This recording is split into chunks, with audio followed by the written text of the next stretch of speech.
کہ اللہ کے نبی صلی اللہ علیہ وسلم نے 3 باتوں پر اللہ کی قسم کھائی ہے۔ پہلی بات جس پر آپ نے اللہ کی قسم کھائی وہ یہ ہے کہ صدقہ دو مال بڑھے گا، صدقہ دو مال بڑھے گا۔ اب آنکھ تو کچھ اور دکھاتی ہے، آنکھ تو دکھاتی ہے کہ سود لو تو مال بڑھے گا۔ $100 کہیں رکھوائے، اس پر $120 مل گئے، $20 کا سود مل گیا، لیکن جو چیز نظر نہیں آئے گی وہ یہ نہیں نظر آئے گی کہ اب اللہ ضرورتیں $140 کی کر دے گا۔ کیوں؟ کیونکہ سود براہ راست اللہ سے جنگ ہے۔ ہاں، اور مسلمان کو کہا گیا ہے کہ آنکھ کے نظر کے مشاہدے پہ نہ جاؤ، حکم پر جاؤ، جو حکم مل رہا ہے تمہیں، ٹھیک ہے؟ نمبر 1۔ نمبر 2، اللہ کے نبی جیسے میں نے عرض کیا، آپ نے قسم کھائی اس بات پر صدقہ دو مال بڑھے گا۔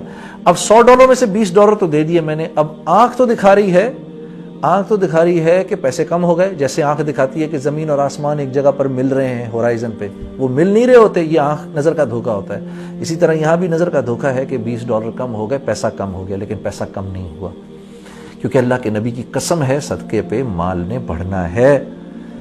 اللہ کیا کریں گے؟ $80 اپنے پاس رہ گئے، ضرورتیں $60 کی کر دیں گے۔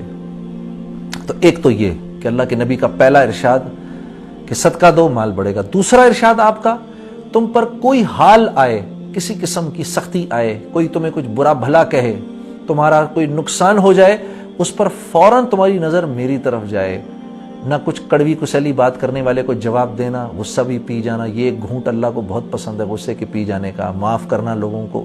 ہاں، تم صبر کر جانا تو میں تمہارے اجر کو بھی بڑھا دوں گا، اور اس پر دنیا میں بھی تمہیں وہ عطا کروں گا کہ دیکھنے والے ایسے انگلی زبان میں دانتوں میں ڈالیں کہ یہ دیکھو اس کو صبر کرنے پر کیا مل گیا۔ ٹھیک ہے، صبر پہ اجر کا وعدہ ہے، یہ دوسری چیز۔ تیسری چیز یہ کہ اللہ کے نبی نے فرمایا جو مخلوق سے مانگنے کے دروازے کو کھولے گا یہ دروازہ کبھی بند نہیں ہوگا۔ تو ان 3 چیزوں کا خیال رکھنا ہے، جس میں سب سے پہلے کیا ہے کہ $1 کی جو قیمت ہے وہ اس وقت آپ کو نہیں پتا، جو پیسے آپ دیں گے آپ دے کے بھول بھی جائیں گے، اللہ کو یاد رہے گا، اللہ رب اور سنسیریٹی سے اگر دیں گے، اللہ کو راضی کرنے کے لیے دیں گے، تو قیامت میں اللہ اتنا بڑھا چڑھا کر دے دے گا کہ آپ سوچ بھی نہیں سکتے۔ اور اس سے بڑھ کے یہ کہ 1 پر 10 کا وعدہ ہے، $100 گئے، $1000 آنے ہیں آپ کے پاس، انشاءاللہ واپس ہو کے آئیں گے۔ اللہ اپنا قرض کسی پہ نہیں رکھتا۔ ایک بات یاد رکھنا کہ اللہ کے ہاں پیسہ اس کا قبول ہوتا ہے جس کے لیے اللہ خود فیصلہ کرتے ہیں۔ کیوں؟ کیونکہ اللہ اپنی مخلوق کے لیے ہر ایک کے مال کو نہیں پسند فرماتے۔ اسی لیے آپ دیکھیں گے کہ جب مال دینے کی بات آتی ہے تو غربا مال زیادہ دیتے ہیں امراء سے۔ کیوں؟ کیونکہ اللہ ان غریب کے مال کو پسند فرماتے ہیں کہ وہ اللہ اس کو ایکسپٹ کرتے ہیں۔ کیوں؟ اللہ نے اس کو قرض فرمایا ہے۔ یہ جب آپ اللہ کے راستے میں مال دیتے ہیں تو اللہ کو قرض دے رہے ہیں، اسی لیے اس کو قرض حسنہ کہا گیا ہے۔ یہ آپ اللہ کو قرض دے رہے ہیں اور اللہ فرما رہے ہیں ہم اس کو بڑھا چڑھا کے تمہیں واپس کریں گے۔